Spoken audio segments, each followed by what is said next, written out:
There are 4.4 million Muslims living in America today. Here's where they live. They're predominantly sequestered into states that are sanctuary states for illegals and also have lavish welfare programs and daycare funding programs.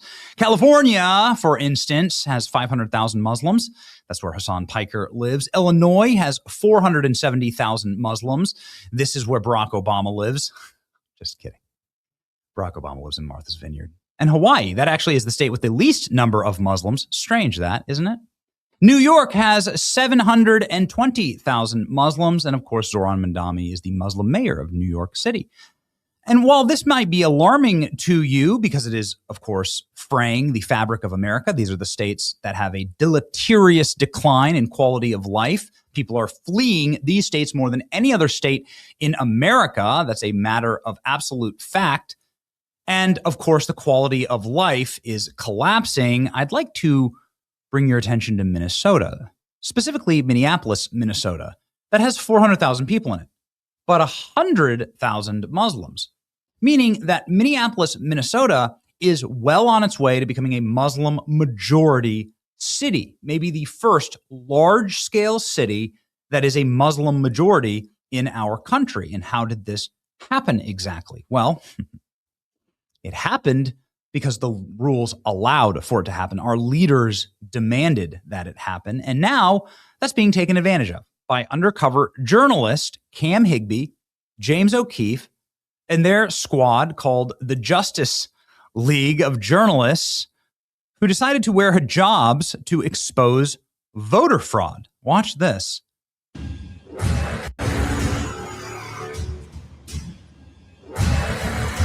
Oh, no.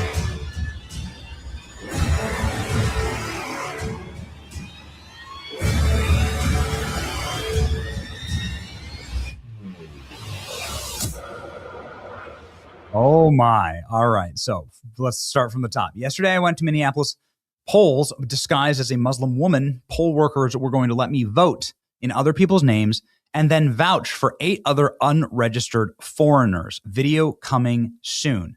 No ballots or affidavits were touched and signed in the making of this video. This serves only to expose vulnerabilities. The mission was accomplished. Oh my. This has done 3 million views, 31,000 reposts, 124,000 likes. If you're unfamiliar with Cam Higbee, he has a YouTube channel. He's right here on X, and he's an undercover journalist, does great work. He works often with James O'Keefe, who you can see in that video, taking advantage of this. What is this? This is why there are so many Muslims sequestered in these tight little pockets in these declining states. Because if you are able to balkanize in these states and reduce the quality of life, reduce the high trust society, make all of the neighborhoods that you're in seem utterly foreign, then you can actually take control, like Dearborn, Michigan. I mean, Michigan has 250,000 Muslims, but they are in tight pockets. Not like they're spread out. It's not like what Christians did when we got to this country, right? And went and actually spread out throughout the country, manifest destiny. No. You can look at the actual pocketing of Islam in these places, and it's done for political power, because Islam is a political ideology, and it's a political ideology that takes advantage of this style of election fraud. Look at this. 1 registered Minnesota voter can vouch for 8 persons who don't have ID. 1 residential family employee can vouch for unlimited facility residents. This is state law. So look at this. You can write your name here, and you can vouch for this number of people on election day. Employee of residential facilities can vouch for an unlimited number of facility residents who are registered to vote the facility's address. Otherwise, vouchers may vouch for a maximum of 8 registrants. So if you have these type of skyscraper, and you've seen this, of course, in Nick Shirley's videos and so on, if you have these high-rise skyscraper buildings, there are 80,000 Somalis, for instance, in Minneapolis. They're all tightly sequestered into these like 4 blocks in these skyscraper neighborhoods with these tenement slum houses, right? All of it is funded by the state of Minnesota. All of it is funded by your and my tax dollars. And all of it is used for voter fraud, because then the person who works in that building can say, hey, these 500 people, they're all going to vote. Nobody has to do a check on them. Nobody has to even know their names. And that's the fraud. And it's legalized fraud. So you don't have to prove the fraud necessarily. You have to prove that the system is fraudulent itself. This is what we did in California, and this is what James O'Keefe did in California, actually. James O'Keefe's work in California his undercover work in California led to DOJ, California woman federally charged for paying individuals, including homeless people, to vote in LA Skid Row. This should be the #1 story in the world. FBI agents have descended on Skid Row in election fraud probe. But like for you to say, oh, this is just for clicks. No, sorry, baby. This is actually happening. Look at this. James O'Keefe. And it was only a matter of time. James O'Keefe and the hijab wearing Cam Higbee. Oh man. It was only a matter of time. Turns out it's extremely easy to commit voter fraud in Minneapolis. Look at the poll workers they have in Minneapolis. What is wrong with these people? Look at these people, both of them. Look at this. Look at this monster that they have running the polls. Oh my goodness. Oh my goodness. This is going to be very, very exciting. It's something that is going to be out soon called the Justice League. Has descended into polling locations in Minneapolis. Journalism is about to hit Minneapolis election workers like electroshock therapy, says James O'Keefe. Yesterday, I walked into a polling location in Minneapolis with 2 Muslim men and told the poll workers that they were Hamas militants from the Gaza Strip. The poll workers were ready to give them registered vote as long as I vouched for them. Full video dropping soon. I'll say it again. Let's trade Minnesota for Alberta and be done with it. It's crazy that we're still having this conversation knowing how much fraud there is. Minnesota hasn't had a legitimate election since 2008. Wake up, America. They don't play by the rules. Actually, you might say that, but these are the rules. This is they write the rules for fraud. Same thing in California. Minnesota needs ICE at polling stations. Whew. After sweating my ass off in a full hijab all day, I can say with certitude that Muslim women are oppressed. I did this for America. Look at that. Oh, man.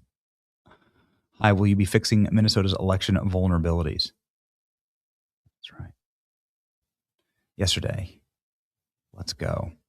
The Justice League has arrived in Minneapolis for primary day. Oh, man. Look at this. Look at James O'Keefe all dripped out in his Muslim garb. Starbucks coffee. Oh, man. Oh, no. Sheikh O'Keefe. Citizen journalists have done more to expose this than the Department of Justice. Oh, man. And, Laura Loomer says that she was handed Huma Abedin's ballot. Clinton advisor. Pass the SAVE Act now. Man. Okay. James O'Keefe has been here before. This is from 5 years ago. James O'Keefe, Minneapolis. The person you're about to meet, Liban Mohammed, a.k.a. King Liban 1, boasts about the hundreds of absentee ballots in his car. This video is one of the first of its kind. A man self-incriminating himself, bragging about all the illegal ballot harvesting that he does. Money is everything. Money is the key in this world. If you ain't got money, you should not be here, period. You know what I'm saying? Lacag is everything. Campaign lacag ba wata. $100 iyo $100 oo waxa la ayida iyo awooga iyo aska soo qaadeen. You cannot campaign that. You got to have an investment to campaign. You got to have a fundraisers. You got to have waxa la yiraahdo. You got to have the whole team. Numbers don't lie. Numbers don't lie. Wajida gaariyaygu waa buuxa. Waxaas waa absent ballot salka yaala. Soo ma jeedin. Fiiri. Waxaas oo dhan soo ma jeedin. Waa buuxa gaariyaygu. Waa buuxa yaala. So this was James's first sting in Minneapolis, Minnesota, and he has them literally bragging on video. I don't know. Was giving the third world access to the internet and smartphones a blessing or a curse? I don't know. There's a lot of self-incrimination that goes on, I suppose. You could make that argument. But anyway, James O'Keefe has been here before. This is his original Project Veritas videos from 5 years ago. Did 1 million views and 80,000 likes. I have a feeling this one's going to also be a absolute rocket So, ladies and gentlemen, we look forward to seeing it. Here's James O'Keefe making his appearance in the video right here. It is going to be a wild one. I wonder how much undercover journalism could you do in a hijab? I really do. I wonder how much. Sorry, here we go. Share the window. I wonder how much undercover journalism you really could do in a hijab. It does seem to be a veil of protection. We'll see. It's your boy Benny. Like, share, and subscribe.